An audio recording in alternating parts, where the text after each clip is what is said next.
Mac Heads and Maniacs, what's up? We got your favorite guy up in here. At least your top favorite three, right? So we got OG Cutes up in here. We're just gonna chop it up real quick, and then I gotta go see one of the homies about something. But yeah, Cutes is checking in with y'all, and we'll put up his cash app when Crystal come, and we'll put up my cash app when Crystal come. And if you got it, you know, a small appreciation would be good. If you don't got it, don't even trip. Y'all been very supportive of us for a long time, and we appreciate it. Hope you guys enjoying the stories. I'm gonna take a break after tomorrow, and then Too Pretty Kenny's gonna have 2 videos, and then I may disappear for about a week. I may or may not. We'll still go live though. We'll go live, and then I'll get back to the videos when I can. Let's just leave it at that. When I can, I'll get back to the stories. But in the meantime, I'm going to take a break after the Too Pretty Kenny videos. What's up, Cutes? Ain't nothing. What's up, Maniacs? How y'all doing out there? I've been, busy working and everything. I've been keeping up, though. I've been listening to the stories. I love to hear the stories because when you tell your stories, they so authentic and real. It's like, okay, when I hear some of these other guys' stories, I'll be like, wait a minute, but a lot of guys tell good stories. You, Cartoon, I believe you guys' stories when I'm listening to y'all, but I'm like, man, those dudes tell some good stories. Hey, man, I didn't mean to cut you off. My thing, this what I trip off of is I use a lot of documents, I use a lot of pictures, and I've been using video lately. And if anybody's gonna question all that shit, that's their insanity. I don't have nothing to do with none of that. But the good thing about your stories is that you've been through a lot of stuff, a lot of criminal activity, a lot of you lived a lifestyle, and it's amazing that now you can look back on it and you can tell these authentic stories, man. It's like giving the people a ride back through, your lifestyle. And they feeling that. Because when you take people from here to back in the day, they can say, wow, this dude, he was really about the business back in the day. And it just makes everything more authentic and more real, because when you're talking about this OG stuff, man, we try not to water it down, but we try not to put too much on it, but we try to keep it realistic, and we don't got to paint ourselves as that super crip, we tell a story for what it was and how it was. I'm a water myself and my stories down before I up myself to be bigger than what I really was. You know what I mean? Exactly. And that's how the humility. That was a trip that day me and Ghost went to Manchester Park, though, man. I was scared, but I was like, I'm not leaving a homie by himself, and he ain't gonna be able to say Kev left me or Kev was scared. None of that. I'm like, whatever. I've always been like that, though. Yeah. I used to hang out. I used to. Oh, go ahead, Kev. No, a lot of people been leaving comments about Roscoe's trouble and Kev should learn to stay away from Roscoe. But what they don't understand, because I haven't explained it, this is my dog. This is what we did. I knew him since 10 years old.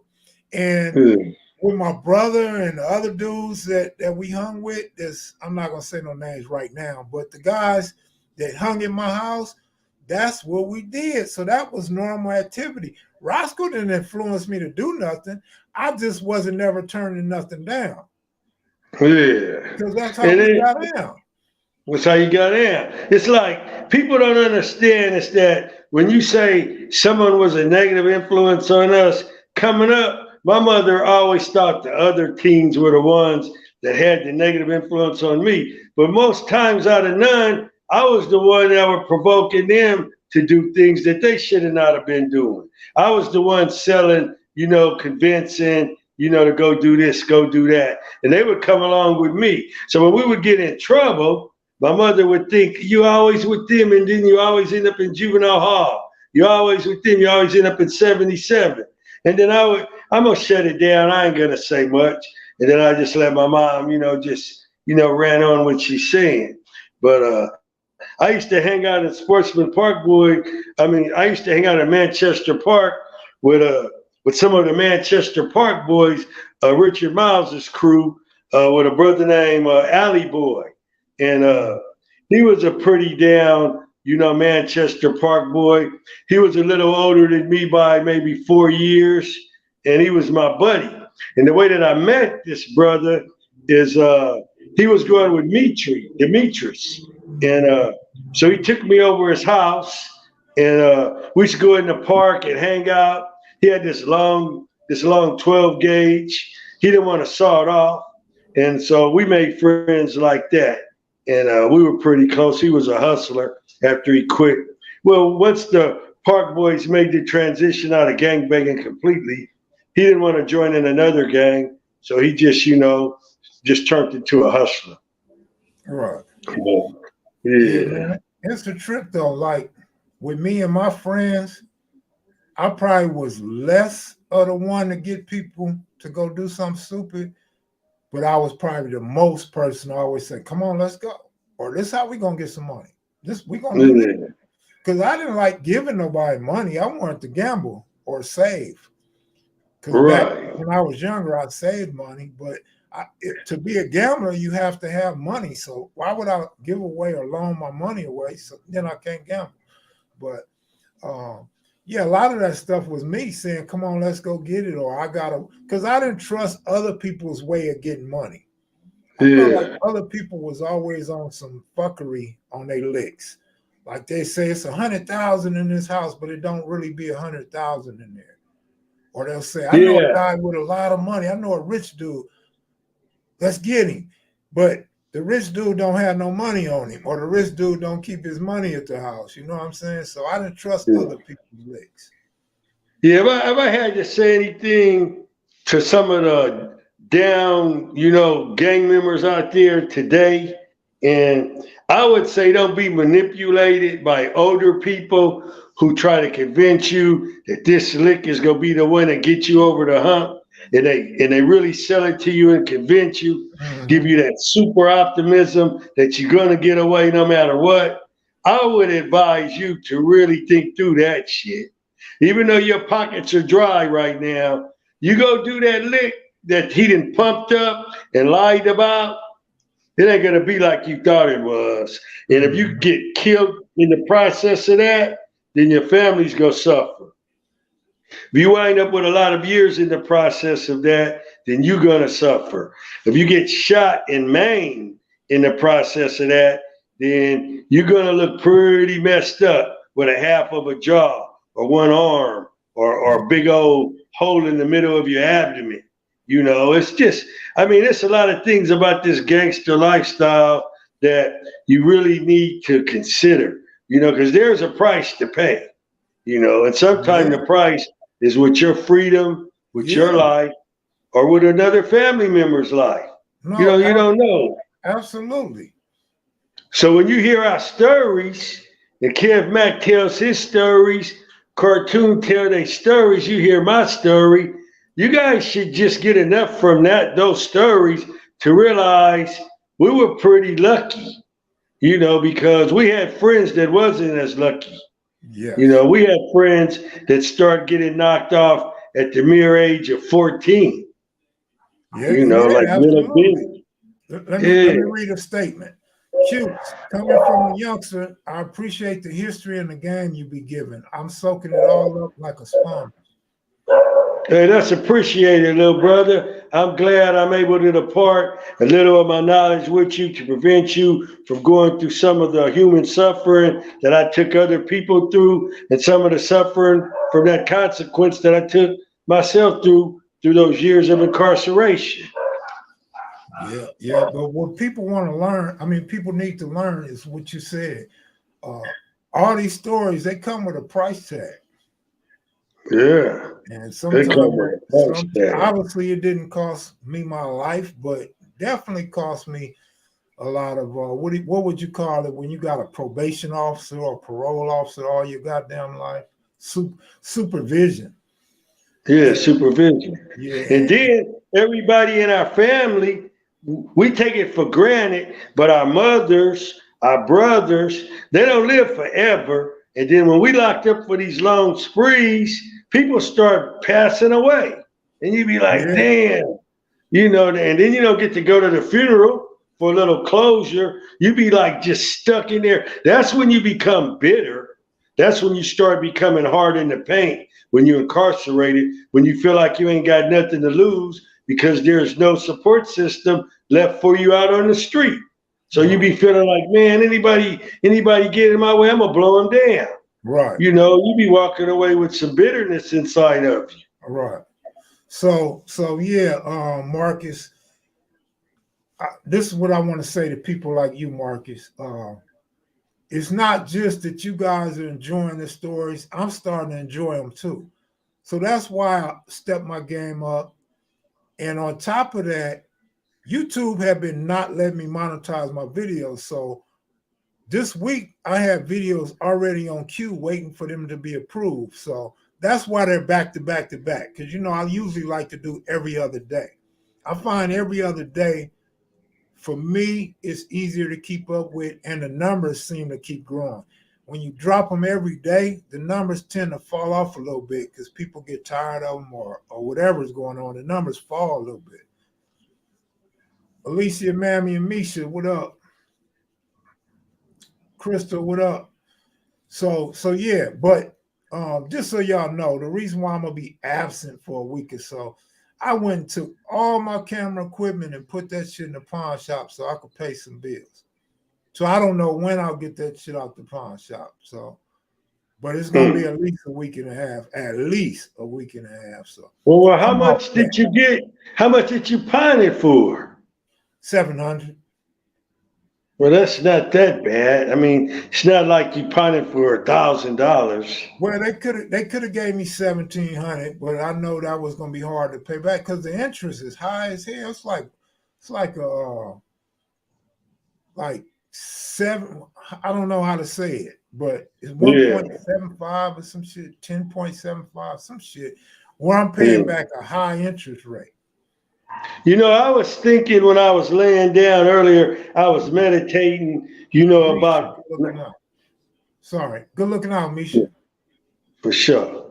Yeah, Golden. I was meditating about 1970, 71, and I was like, okay, what was so cool about 1971? And I was remembering my interaction with the LA Brims. See, they had 5'9" and all them other Brims, they came later. It was LA Brims first. And so the LA Brims, hey, you want me to run this story, Kev, or you want me to hold off? You could go ahead. I'm gonna get up out of here because I can't miss the homie. I gotta go see the Oh, homie. okay, I'll run a little version of the story. Okay. So, like I said, it's 1971. You It's a froze up, Friday night. Cubes. Hi, buddy. Good looking out, Deuce and Kenneth. And 120. Who's 120? Holla at your boy. Well, good looking out. Yeah. You said I froze up? Oh, shit. It looks like you froze up, Kev.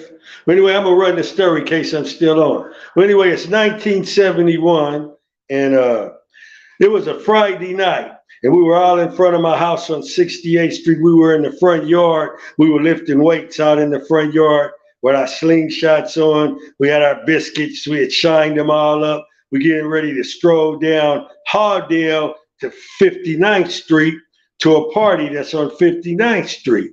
So we stop at the liquor store, which was on Normandy in 67 between 68. So we used to share this liquor store with the Brims because they would come and get their taste there. We would go get our taste there too. But they would pull up deep when they go get theirs. We pull up deep when we go get ours. So this particular night, I rode around the corner with about 19 Crips. So we all rode around the corner. I went up into the store, me and this other brother named Bootsy. He went in there with me, so we copped the liquor and the alcohol. Then we came back out. Then we got back on the back street, Hardale. Now we triking up to the party. So we get up to the party, and it's nothing but brims there, LA brims. They deep. So you got Big Country there. You got Punk in there, Elgin's there. All the brims are there. You got Doty there. So they are there. So we there now too. So we go inside of the house, we show our invitation. We made invitations. They made invitations on index cards back then. So I flashed the invitation. If you got one invitation, all your buddies could come in. Just one person flashed. So I flashed, we all mobbed in. It was a bunch of girls there. And so we get inside the house, everybody's dancing. We start, the brims is hollering out their names, we hollering out ours. So everything's going good. So I go back outside. So, because I hear cars pulling up, hear 8-track music's jamming. So the excitement is outside. So I go outside to the front, and Doty, he got this 38 in his hand, and he's talking crap at the gate to some people. So these dudes, they trying to tell Doty to chill. They saying, chill, Doty, chill, Doty. And Doty, man, Doty's on one. He's just a straight thug. He's on one. So I'm there. I say, man, this dude Doty's crazy. But I know Doty from Harbor Park. I see him every day, you know, when we up at Harbor Park. So Doty's talking. So this girl said, well, you got to leave my MF party. And Doty said, what did you say? She said, I said, you got to leave my MF party. Man, Doty raised the gun and just shot him. Pow! And shot the girl in the neck. And I was like, what the fuck? And then Doty and all of them, they grabbed Doty because he was going to let off some more shots. So they all grabbed Doty. The party's over now. They grabbed Doty and grab him and throw him in the car. They pull off in the car. And we get the hell out of there too. We get all our boys and we start headed back down to the 60s, down Hardale. So we go and I say, man, you see that crazy shit? They said, no, we were in the house. What happened, Coots? You was outside? I said, yeah, I was outside. I said, I was standing out there listening to Doty hoorahing on some people. And the next thing I don't know if Doty wanted to shoot her or the dude. I couldn't tell. But I said, she's the one that got the bullet like that. And they said, man, that was crazy. I said, yeah, man. So that's how things are, man. Sometimes you can be at a party and you're in an environment where there's a lot of violence. The bullets don't got no name on them. That bullet couldn't hit me because I was in firing range of the bullet. And sometimes we just want to see a lot of excitement. I was that kind of kid. I wanted to be, I wanted to be around the fire. So I heard all the noise outside. My buddies are inside listening to the music. Slow dance and grinding with the girls, listening to the Smokey Robinson. But I hear these dudes all outside, these LA Brims. So I go out there with them. And man, them dudes was out, they're older than me. They got me by maybe 3 or 4 years. Mm-hmm. And I'm out there watching their conflict. I'm out there watching the way they thug has developed. Because I'm priming mine. Off a little bit of theirs and a little bit of my big homies and stuff. And that's how it was. But you just got to be careful if you motivated to be around, a lot of action, a lot of activity. It's good if you want to be around football, baseball. If that satisfies your thirst for excitement, then I suggest you go that way.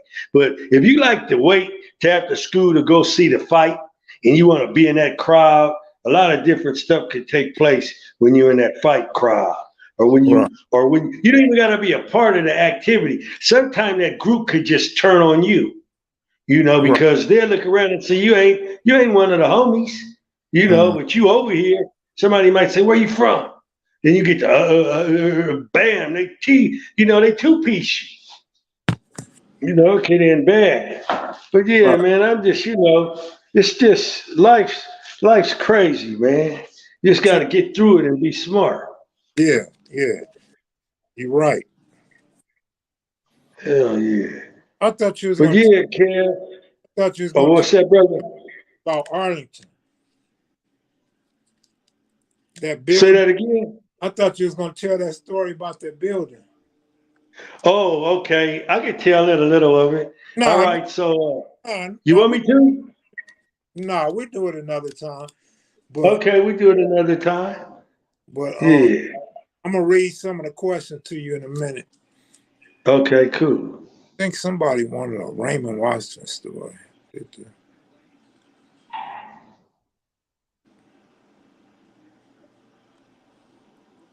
I'm gonna tell a Raymond Washington story, a long one. I don't want to tell a short one. Okay, that's And cool. we don't got time to tell a short one. Okay, I mean a long one. I don't want to rush the Raymond story. let's see.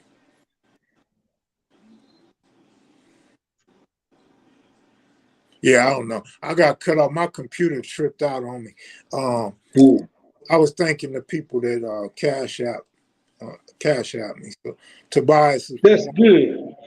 I'm gonna That's try to good. pull it back up, and then I'm gonna try to ride out 40 more minutes with you. Oh, that's cool. Now I can tell them about Arlington then. Yeah, go ahead. Okay, so check this out, you guys. If you grew up in South Central Los Angeles, you know when you're going up Van Ness turns into Arlington. It's like you're going up Van Ness, and then you keep going. And I think once you cross 52nd or 54th, it turns into Arlington. So Yeah, you keep going up Arlington, then you got the big old hill on Arlington. It feels like a roller coaster when you're coming down, or when you're going up, it just feels like you're going up a hill. Well, hey, go ahead. anyway, they had mansions on Adams. Adams, Adams used to be Million Dollar Road. For those of you who didn't know, Adams used to be where all the rich people lived.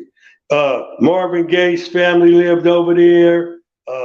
You had a Robinson, the famous middleweight boxer, who Sugar Muhammad Ali Sugar Ray emulated his style. Huh? Sugar Ray Robinson. Yeah, Sugar Ray Robinson. Yeah, he lived over there. And if you go down Adams, you would see these big old mansion houses. Now, some of them have been upkept real good, and some of them, the money ran out. Whoever owned them didn't take care of them. But if you're in Adams, you say, "Wow, look at that big old mansion right there," and then you realize that Adams used to be a well-to-do neighborhood. Well, anyway, if you keep going up Arlington, up past Adams, then you go past Washington, and between Washington and Pico, right around in there somewhere on Arlington, there's this big old reformatory.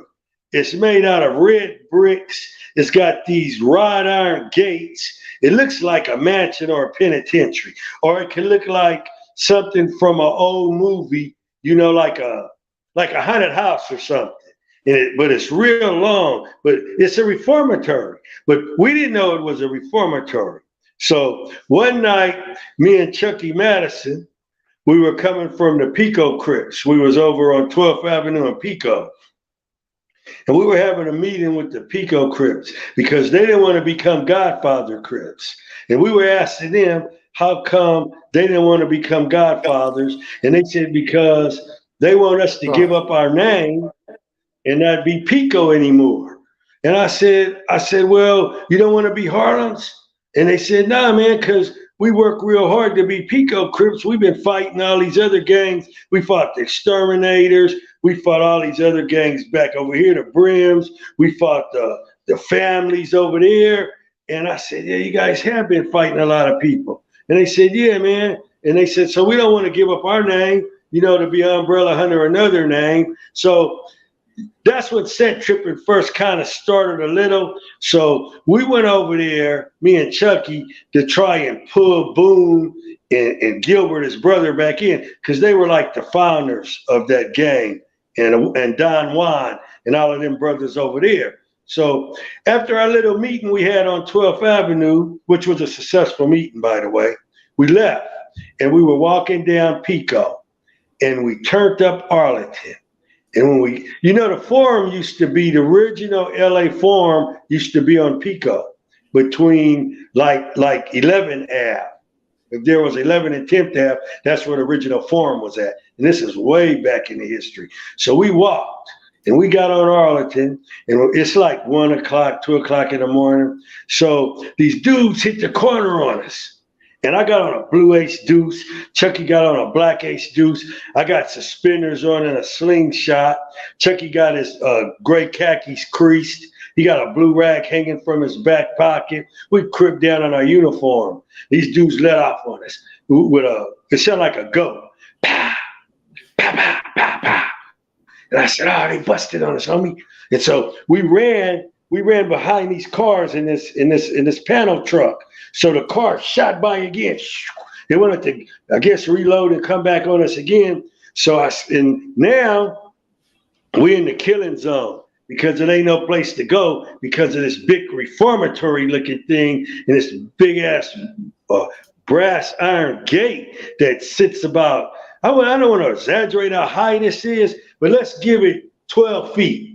Let's say it's 12 feet in the air. It's not like one of them humongous golf cart gates. Remember them stacked golf cart gates or them golf courses? It ain't one of those gates, but it's a nice sized gate. So we can't get over that gate because it's got, these rods and it ain't nothing to put your foot and climb over. So we run to the side and jump over this wall that was made out of red bricks, almost looked like Wrigley's Field sort of style. I imagine all of this architecture was built in that period of Wrigley's Field. So we jumped over because of the similarities and everything. So we jumped over. Now we're on this. It's this big old garden, and it's this yard, a lot of grass, everything. So we run through there, and I said, "Come on, man, let's run up on the fire escape." So we get up on the side, we go up on the fire escape, and Chucky kicks the door, and the door flies open. And now we're inside the reformatory. So I'm saying, damn. And let me tell you what I saw when we were inside of there. We were always curious about this place. And then, man, the hallways were real long, like in a Stephen King movie. And I'm like, what the? And it was real dim with a little illumination in there, and you could just see the black vinyl floors or whatever the floor was made out of. That was glistening, and then you seen these doors. It was like doors with these little slit windows, just like in Juvenile Hall. And so I'm like, wow, but we're on the second floor or the third floor, whatever, how many floors this place had. So we start hearing people. So I'm like, oh man. And so now we see a figure walking toward us. And Chucky said, "Cute, what is that?" I said, "Hey man, remember in the old days when the nuns used to wear the havocs and all of that? If you seen that coming towards you from far away, you can't make out what that is, but it doesn't look like a human coming towards you." So and Chucky's a little tipsy, so it's kind of freaking him out. So he's getting like he's pushing into my shoulder when we walking because he's ready for battle. And I'm like, but we walking toward it, and it's walking toward us. And I'm like, what the hell? And we can't make it out. Now it's just getting closer, being that I'm a Catholic, by baptism, and I've been to parochial school. Now I can see it's a nun in full havoc. And they didn't change out of full havoc until, maybe 72, 71, right around that period. So she got closer. She said, "What are you guys doing in here?" And she had this long gown on. It was black. And she said, "What are you guys doing in here?" Real soft and sweet, but stern. And I said, "Sister," because that's how you address a nun with respect. Being that I had a Catholic upbringing, I said, "Well, sister, we were being chased by another gang, and they were shooting at us, and somehow we managed to hit the back wall, and we ran up in here." And she says, "Oh, okay." I said, "Sister, are you going to call the police on us?" She says, "No, I'm not going to call the police on you guys. Are you guys all right?" I said, yeah, we are right now. We feel safe in here with you. And she says, okay, we're going to go down to the first floor. So we walk with her down the hall. Now we could see figures in these windows. And I said, hey sister, what kind of place is this?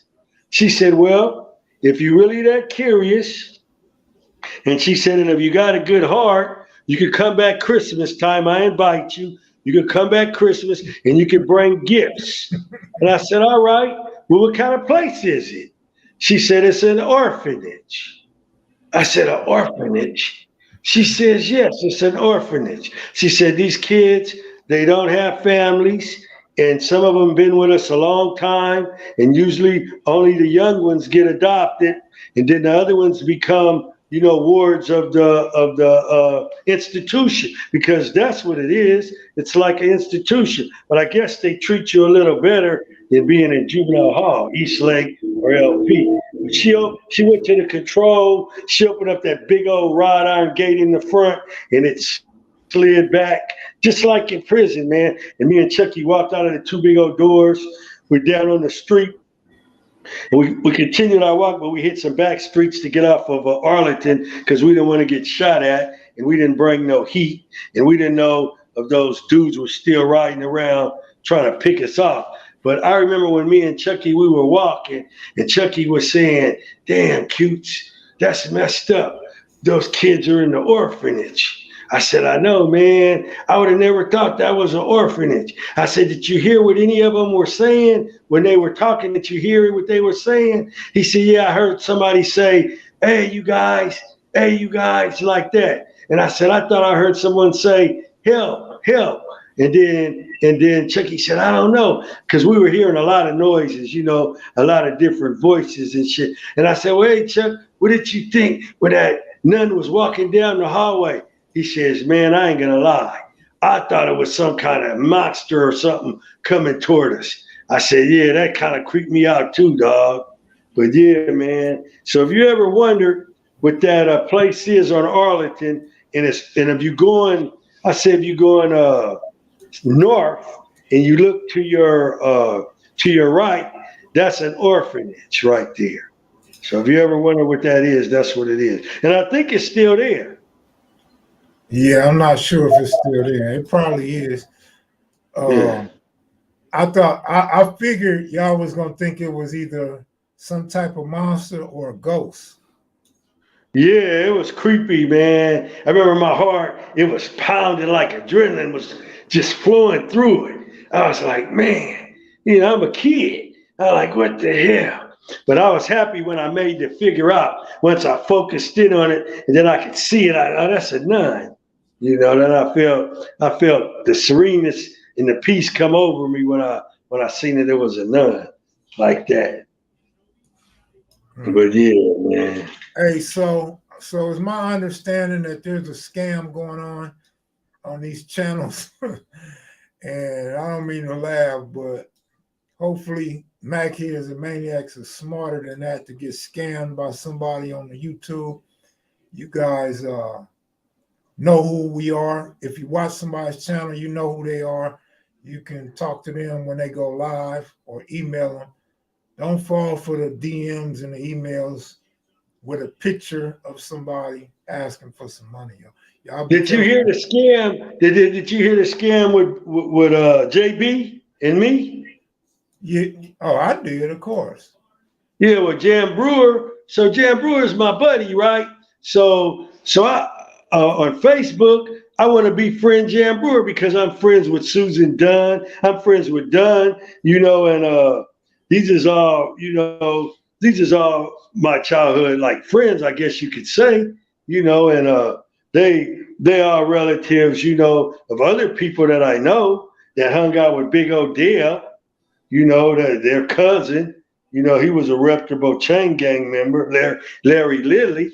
So the scam was like this. So I said, hey, what's up, Jen? How you been, man? It's good to see you home. So the guy replied, he said, yeah, man, I just got $10,000. And no, he said, I just got $30,000 to open up my own business. And so I texted him back. I said, that's cool, Jan. You ought to open up a gym and teach the martial arts or teach boxing. I said, because you know those skills and you're a good trainer. Then he hit me back. He said, yeah, and you could do the same thing. And I said, yeah, but I already got a job. I don't need nobody to invest in me in that. He said, well, you should take advantage of the opportunity because they sent me the money in the same day. I said, they sent you the money in the same day. How much did they send you? He said like $20,000 or $30,000. I says, okay. I said, well, I could use maybe $10,000. You know, I could see something I could do with that. He said, well, but I'm gonna have the lady get at you and send the information to you, and then you just go through her, and then you hit me back up as soon as you get through with all your paperwork and shit. So the lady get at me, we doing the paperwork, everything keeps clicking up on the phone. I'm doing A, B, C, or D, filling it all out. Then they came back and they said, you've been approved. Congratulations. You've been approved for $15,000. And then all of these balloons and all of this confetti shit came up on the thing. So I'm kind of thinking it's real, being that it's coming from Jan Brewer, but it's not Jan Brewer. It's someone who stole his identity. So I went and alerted Dunn, his sister-in-law, about it.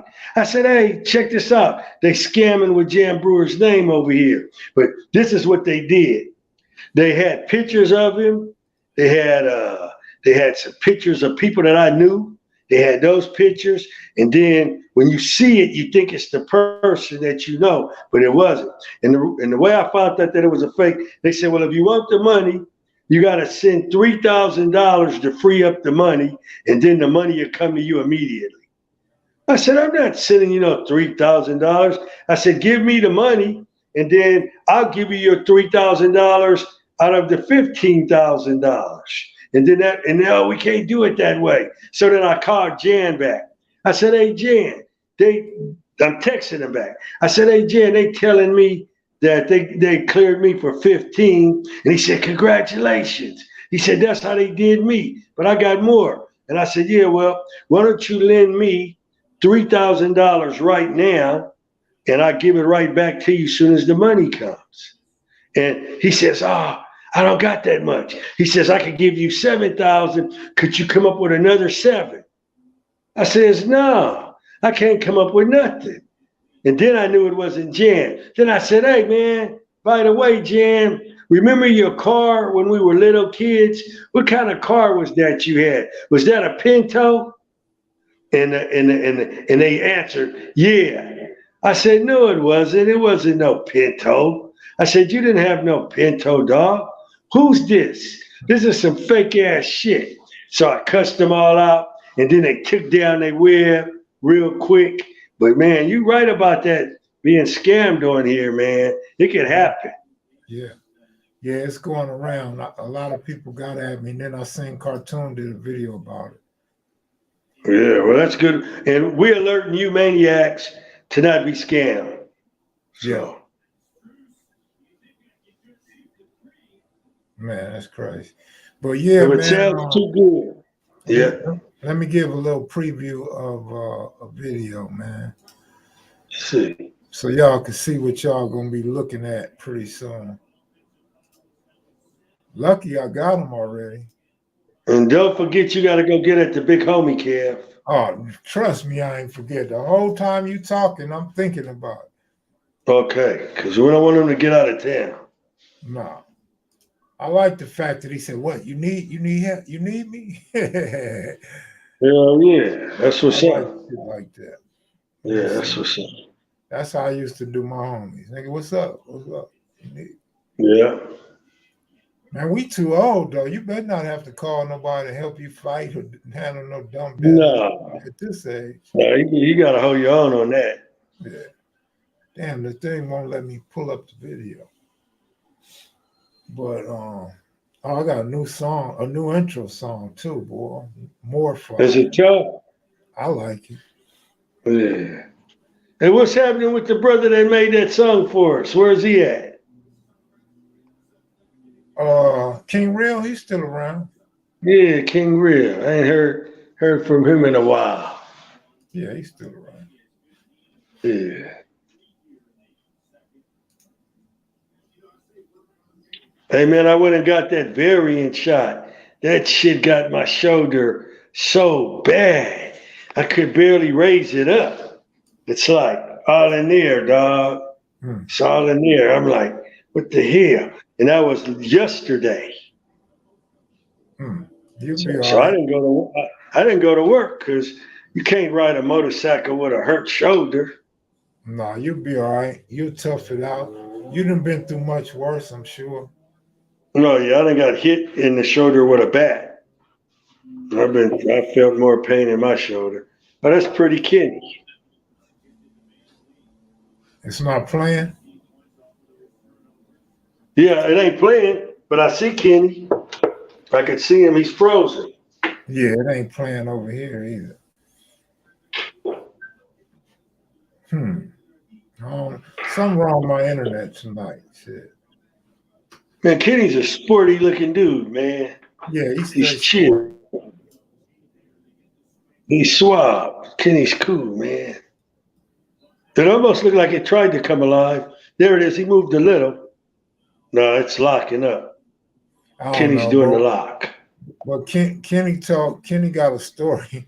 Let me remove it. He got a story and he Right. wants it to be titled "The Robbery That Went Wrong," right? Yeah. So I listened to the whole story. There was never a robbery. So how would the robbery go wrong? What happened is they got too high before the robbery, so the robbery never even happened. Oh shit. It's kind of That's funny though. crazy. He's gonna have people Yeah. laughing. The way it sounds, people gonna be like, "Oh man, that nigga lying," but you gonna laugh. You gonna for sure laugh. One thing I Kenny, know about Pretty Kenny, he don't gotta lie about none of his stories. yeah, he got some good stories though. Yeah, because he came up in a time where there was a lot of rich activity taking place. Yeah, So yeah, he ain't gotta right, lie about none of them stories. right. That's for sure. Hell yeah. Oh, good looking out for the thought. Miguelito. Is that how you pronounce your name? Corner pocket. Yeah, corner pocket. You know that face by now, right? You used to love to see Roscoe Seawalk. I don't think I've ever seen Roscoe Seawalk, but I used to see Roscoe Pop Lock though. Roscoe used to get down though. He was a little itty bitty dude back then when he used to pop lock. So when he got big and he would do them old moves, man, that shit was hilarious. Hey Kev Mac, Yes, did sir. you ever know a 60 by the name of Pig? I didn't know Pig, but I know of Pig. Pig was up in Tehachapi with Roscoe and CJ now. Whatever happened to Pig? I don't know. I don't have no idea. He had Well, you know 15 to what? life. I take that back. Pig was in High Desert with my brother and Big U. Well, Pig was in Donovan with me and your brother too, Oh, okay. Okay.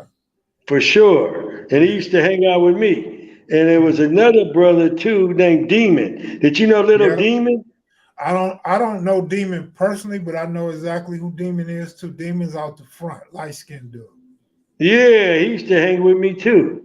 Yeah, Mm-hmm. Little Demon. Oh yeah. I had Okay. Little Demon and Little Pig. Did you ever know Little Coop from Raymond? The Who? Coops? You had Big Coop and No. Little Coop. From Well, they Raymond? were they were from Raymond. They were No. down, both of them. They were No, I two didn't know brothers. that. Uh-uh. Yeah, they were two. They were like chewing rainbow. They have two Hmm. brothers. There was a lot of brothers in there. You Then there sure was they a was from Hoover in there. Raymond? 100%. Okay. All right. Because we And got a then, big coop and little coop from 60s. oh yeah, these guys was from Raymond. Then But you had Big Art. Crazy Coop Uh, and Local Cooper brothers.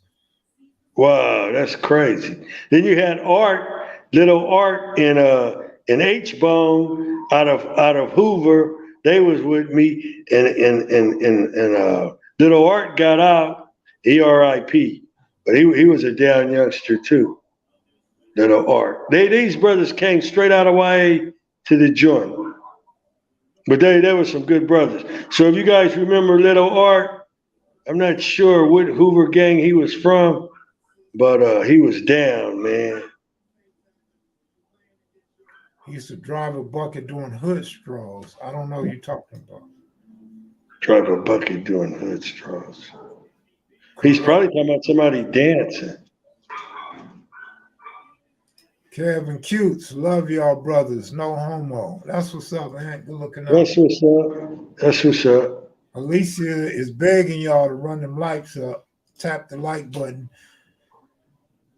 Yeah, the videos are doing numbers. The numbers are doing pretty good. So I'm gonna try to keep that shit up when I can. Going into the new year. Yeah, and I'm like, I mean, how did you run out of stories to tell? I can't. You know you what? can't. Melly Mel said you can only do so many stories. And I sat back and I thought about it. I said, damn, do the math. 365 days for 40-some years. You never run out of story. You got You 12,000. never run out of stories. You run out of stories. You run out of stories if you don't got a memory.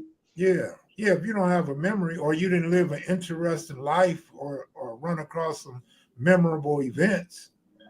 Yeah. You're not gonna just forget stories. Man, I was gonna challenge myself to tell as many stories as I could about the Crip module. But I'm not gonna do that. That's overkill. But I'll probably do a week on stories in the Crip module. Man, that's so much. And then in one day, it could be 3 or 5 different stories in one day out your life. Man, you could tell so many good stories about being in the county jail. It's not funny. Yeah, as long as we was in there, you could tell stories about juvenile hall. You could tell stories about camp, stories about being on the street, stories about being in school, stories about being in the back streets of the neighborhood.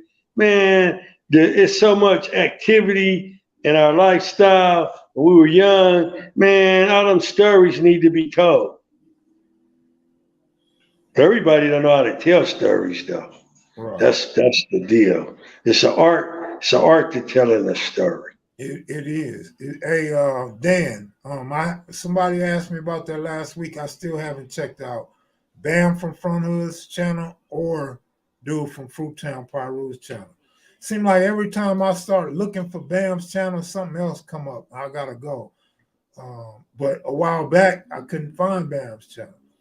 It was funny when Bam said he was a bully. That shit was funny. Yeah, I didn't think he was going to admit that he was a bully. I'd have said, "Come on, Bam, just say you was a Bogart. You wasn't no bully." Bam said, "Yeah, I guess I was a bully."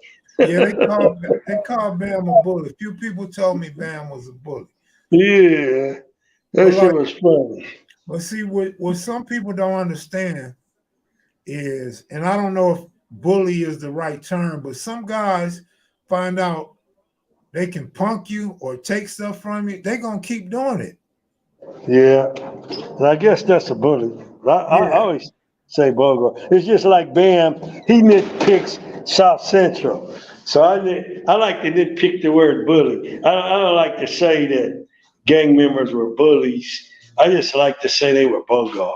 Well, yeah, not stereotypically. I know a lot of 60s is Bogarts. And what I mean by Bogart is we would go to concerts or parties and we bust our way in. Like we not and just mob into the store and take what you want. Go to the club and just walk in, go up to the forum and just mob up in there. We were Bogarts. We weren't bullies. Yeah, when we go to Magic Mountain, boy, they better watch out. We would just go to the front of the line. Stuffed animals. I'm coming out with a handful from Magic Mountain. Yeah, I would do that at the Pomona Fair. No, I don't bet on horses, Ron. That's Goob that bets on horses. Yeah, can I tell you every detail you can tell He writes books. He make you feel like you was there. Good looking out, Trench baby. But Who's that?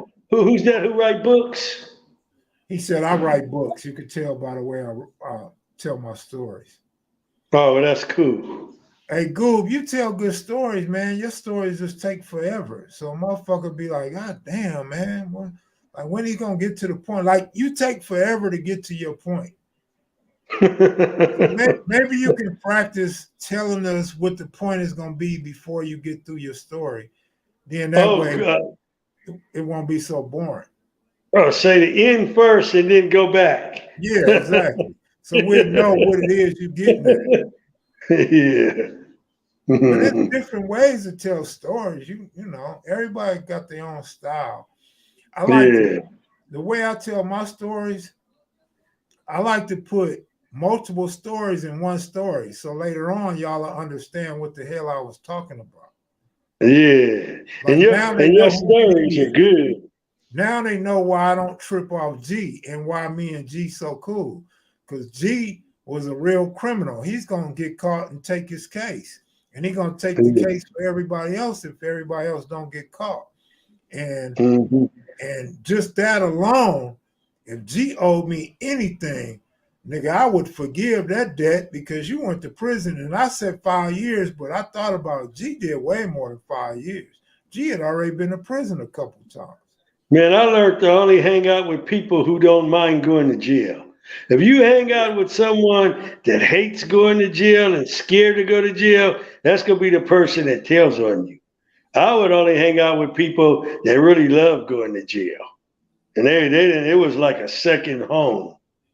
So I hang out with people like that. And when I was in the thug world, my friends, they didn't mind going to jail or to the hall or to camp.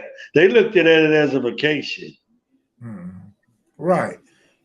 And that's pretty much what I did, a vacation. I did wino time, but I'm proud that that's all I did. Like, that ain't no disrespect to me. No. I'm glad that's all I did.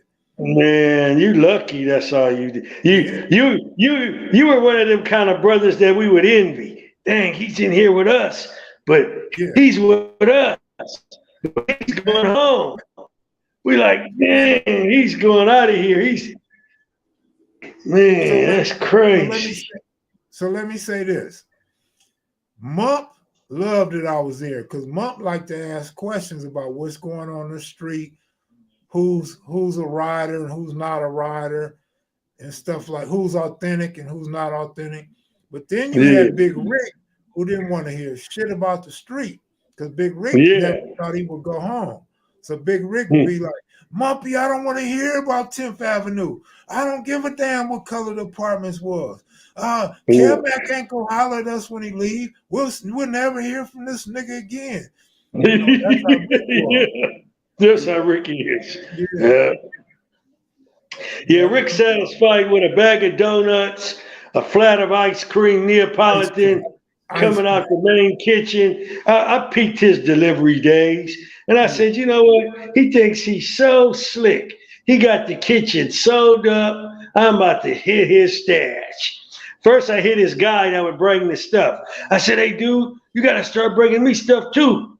Oh, man, I don't think Big Rick's going to think it's cool. I said, hey, man, you got to give me stuff, too. So I would always ease down to Big Rick's house on delivery day. And Big Rick says, you know what, Cutes?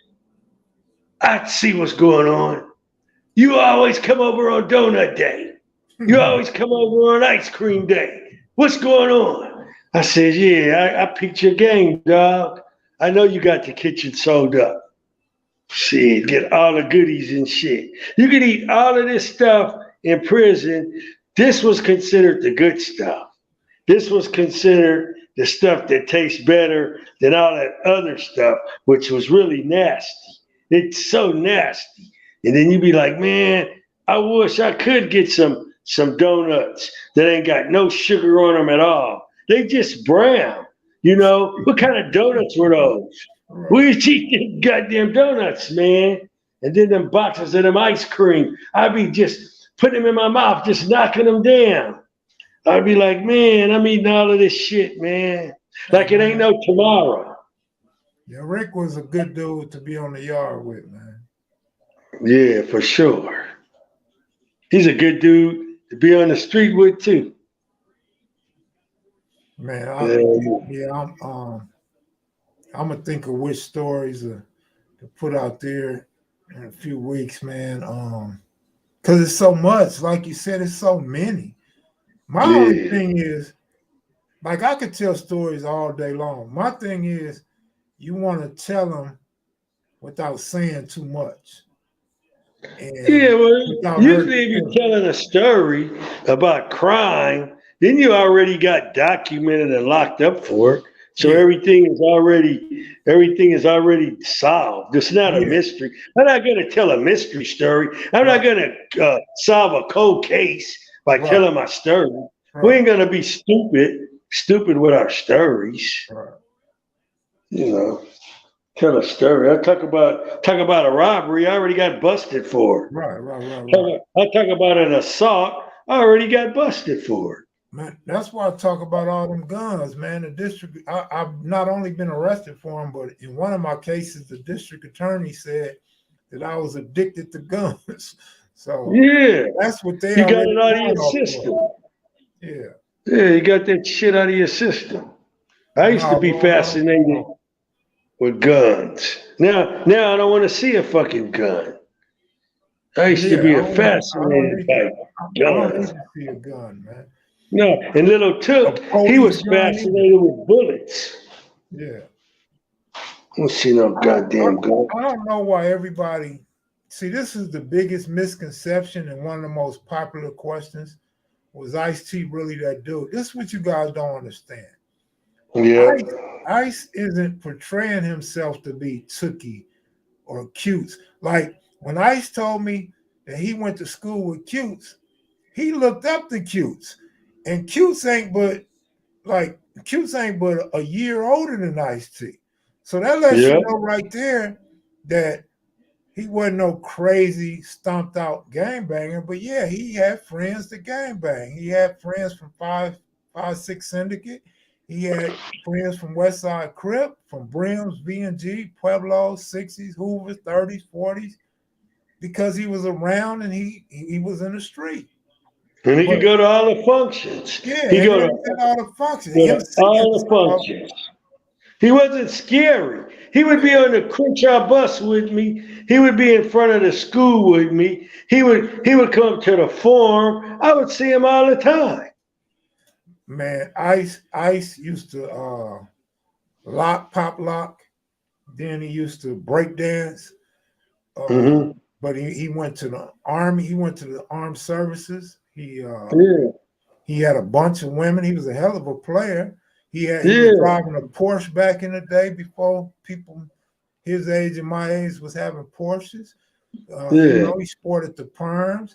He would fight. He wouldn't run from a fight. I mean, he's a good street dude. But if you're looking for him to be Raymond Watson, no, that's the wrong guy. What they do, they listen to his gangster rap, and they try and color him with that. He's telling his stories because he grew up in the environment of that Yeah, kind of gangster rap.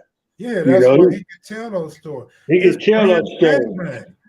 bang. He can tell those stories. He lived in that environment, and he's a good brother to this day.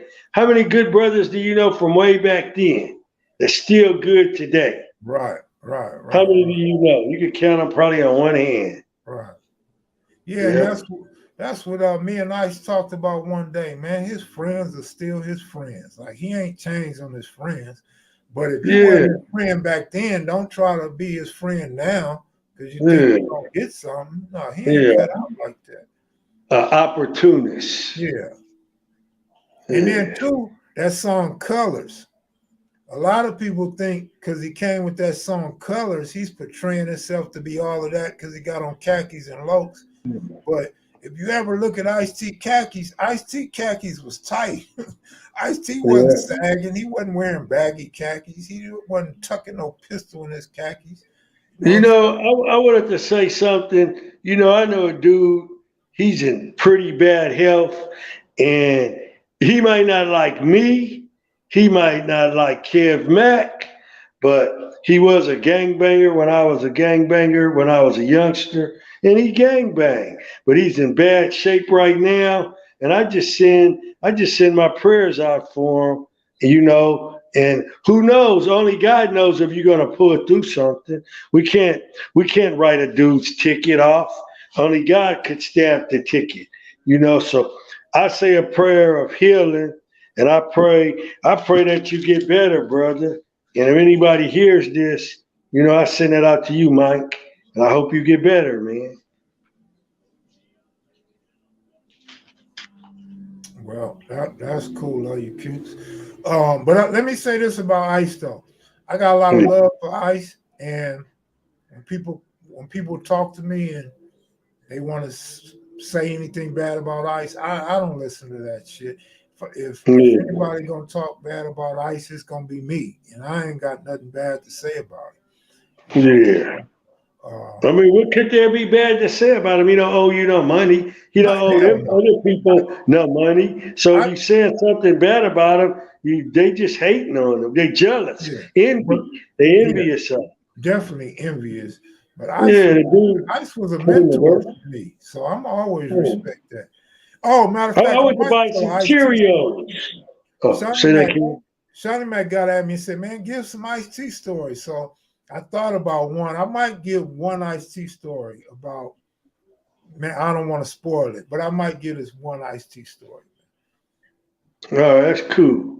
Yeah, I was in the grocery store and I picked up a box of Cheerios, and Ice T was on the back of the box being the fitness coach to all the kids who need to eat healthy, you know, about being cholesterol smart and, you know, eating properly so you don't have heart disease, you know. So he's even doing stuff outside the realm of his brand.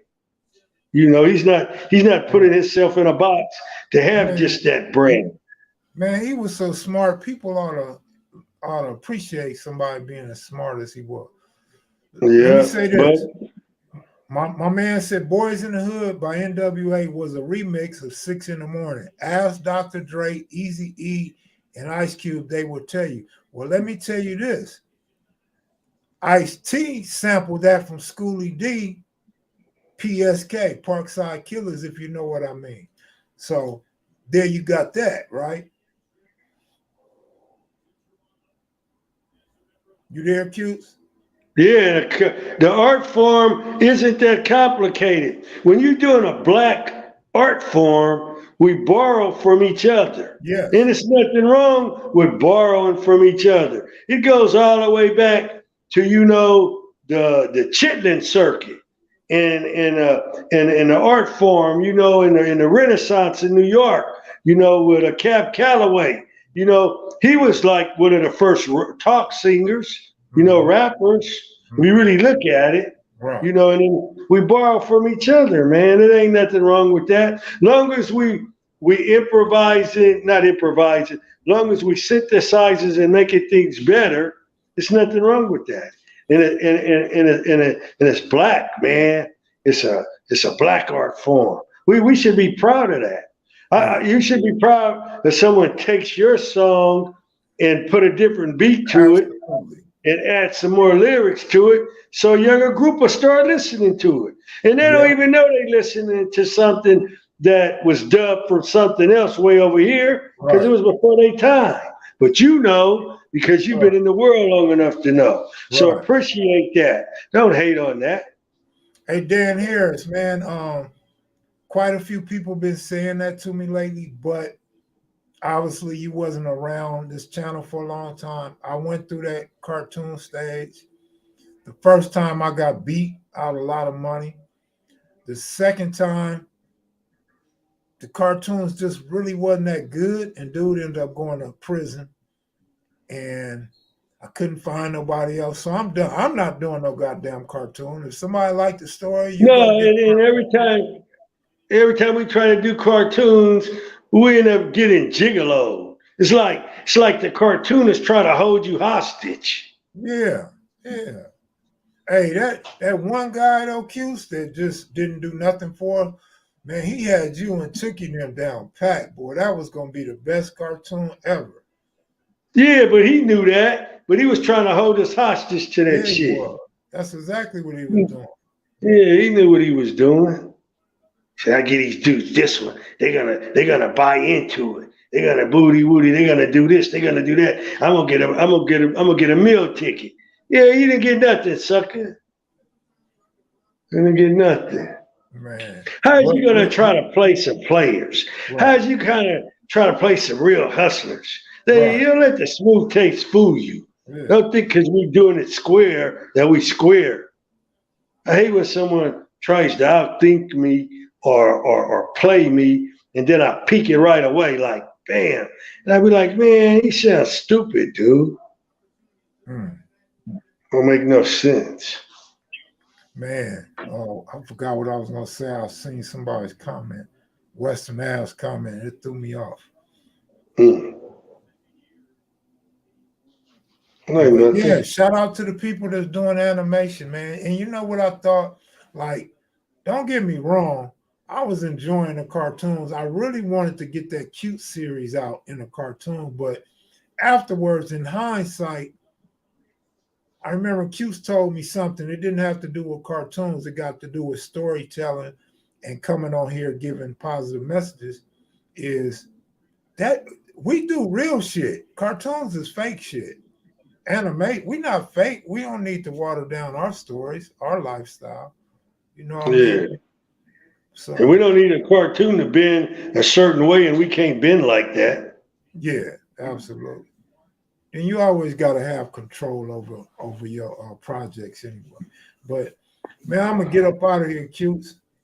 Hey man, well it was nice checking in. It's been a while, and it's good to see you and talk to you. It's good to feel, the company of the fans and the feedback. And so I just sent a positive message out to all the youngsters out there. For those of you who didn't make it through the summer and lost loved ones, pray that they're all in heaven. For those of you who end up getting incarcerated, over the summer activity, the gang activity, I hope you learned something in your incarceration. Yeah. Hey, Black Warrior Spirit, right on time. The time to question Ice-T, Ice Cube, NWA's gangsterism was in the mid 80s. It's too late to question it now, right? And that's true. Ice-T's a senior citizen now. What the hell you look like questioning Ice-T, or Cubes or anybody else that's up there. But I want to thank y'all for checking in and be looking out for my story in the morning. Then Too Pretty Kitty is going to take over for a few days. And y'all stay safe. And can't remember. I'm having a Biden moment, but it was something I wanted to tell y'all. Let me see. It was about me being cool with somebody or liking somebody. Whatever. I'm out of here, y'all. Take it easy. Thanks, All Q. right, take it Oh, easy. Peace. I'm gonna probably go live again tonight, either in the car or at the casino. So if y'all still up, I'll probably be back on for For myself. sure. Y'all All take it right, easy. buddy. Much love. Take it easy.